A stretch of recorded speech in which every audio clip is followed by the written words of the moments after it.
Oggi è lunedì, è un giorno speciale perché è il mio compleanno. Grazie a tutti e aprirò questo pacchettino finalmente che mi è arrivato da qualche settimana ormai, ma volevo trovare l'occasione giusta per aprirlo. Vi faccio solo vedere il mittente, così un attimo da spoilerarvi. Ovviamente niente che mi ha mandato, niente regalato, cose che ho comprato perché volevo farmi questo regalo di compleanno. Volevo aprirlo insieme a voi. Vediamo, sono gasato. Dunque, per chi non l'avesse ancora capito, questo pacco arriva da New York direttamente da Jimmy di Resta. Ho visto che a dicembre ha fatto un bundle con un po' di suoi attrezzini e ho detto, sai cosa c'è? Fatti sto regalo, Mario. Oh raga, sono le mie prime cose che compro da Jimmy, per cui lasciatemi godere così.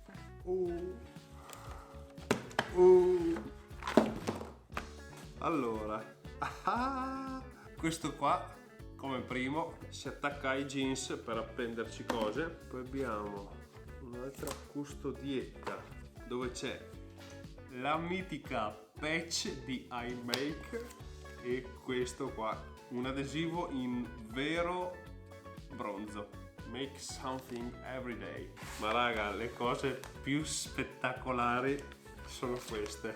E come potete vedere da questi due, senti che storia! Questa qui è la mega lama del taglierino e questo qui è un coltello.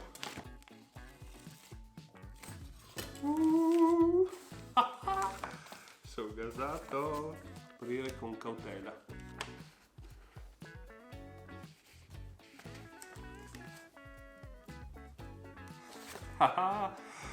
Porca di quella che figo, bello anche questo. E ovviamente qua io ci devo fare un poster. Porca boia, che gasato,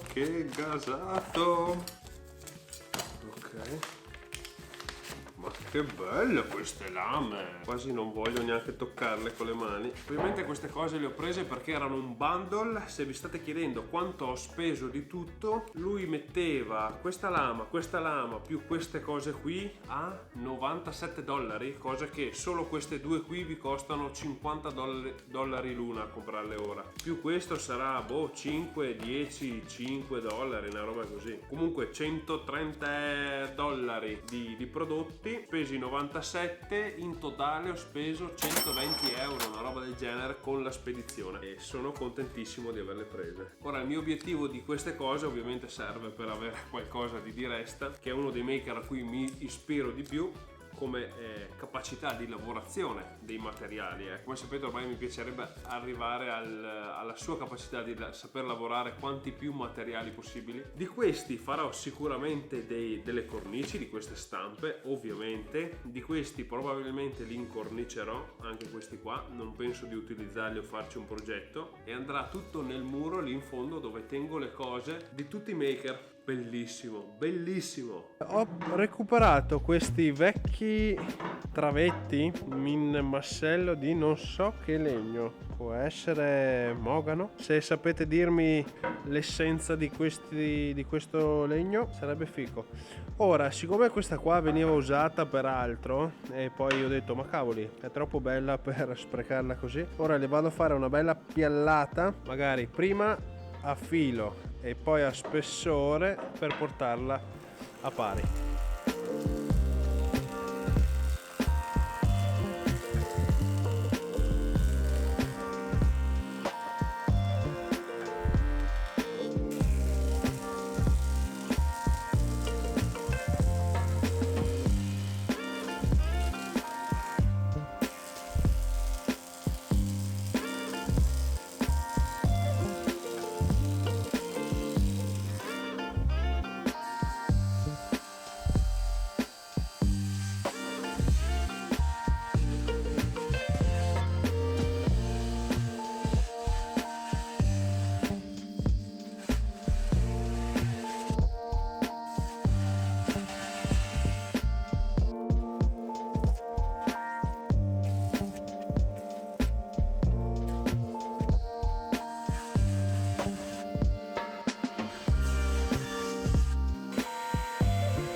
Arrivati a questo punto qua, vorrei provare a togliere le pieghe che si sono fatte.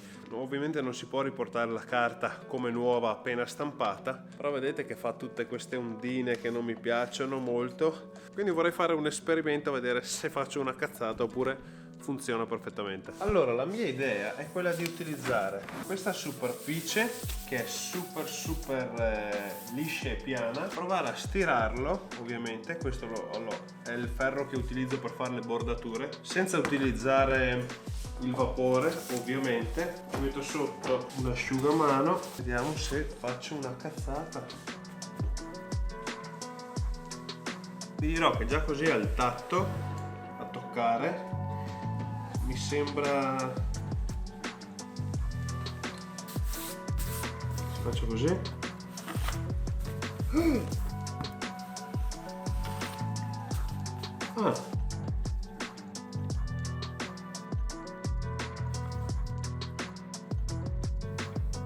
vi dirò, non so se non so cosa fossi immaginato, però effettivamente lo stiri e torna perfetto. Molto più semplice di quello che pensassi.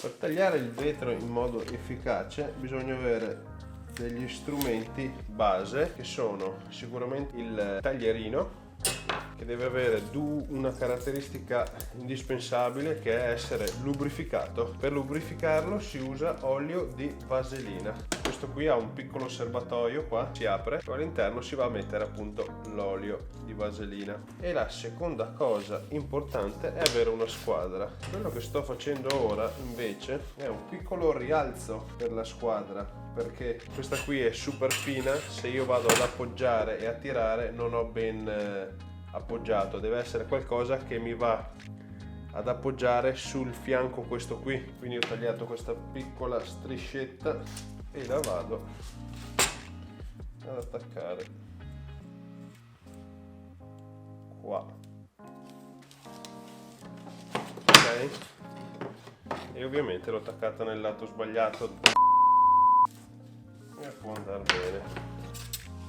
Quindi questa, se io lo appoggio, lei sta alzata e io vado in battuta e tiro. Vedete che comunque già facendo così mi lascia un segno bagnato.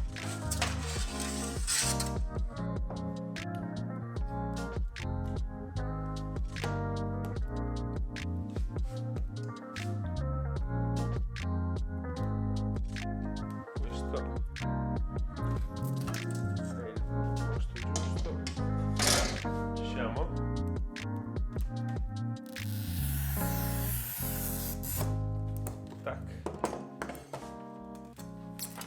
1, 2, 3. Molto semplice.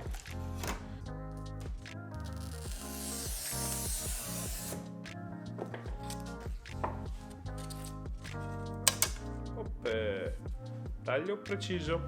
E come potete vedere, questa è la cornice che avevo fatto.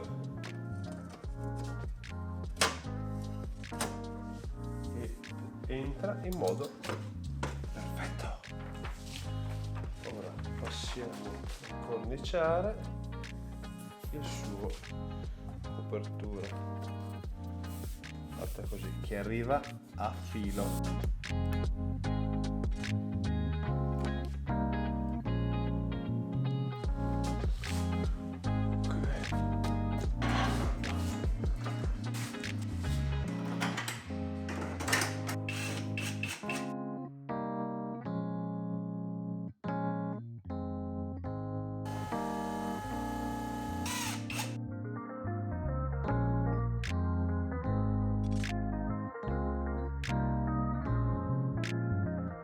Quanto sono venute bene queste cornici, sono veramente un sacco soddisfatto. Comincia a prendere forma questo angolo di cimeli dei maker, che non vuole essere l'angolo degli sticker, ma proprio dei prodotti che fanno i vari maker o gadget. Per esempio anche qua ho il rigellino che ha realizzato Atilab, molto interessante, l'ho posizionato lì, che alla fine non mi va di utilizzare troppo questi oggetti che poi si vanno a rovinare, a rompere, a perdere, perché per esempio il Maker Knife, attrezzo formidabile, ma che ho rischiato di perdere almeno 10 volte. L'ultima volta l'ho perso per un paio di mesi e poi l'ho ritrovato infilato in una tasca della poltrona lì in fondo, quindi preferisco quasi quasi non utilizzarli e tenerli salvi. Bene, anche per questo video è tutto. Io ringrazio ovviamente i Patreon che sostengono in parte questo mio progetto. Se volete anche voi entrarne a far parte, trovate il link qua sotto in descrizione. Io vi ringrazio sempre tutti per il vostro supporto e ci vediamo il prima possibile in un nuovo video.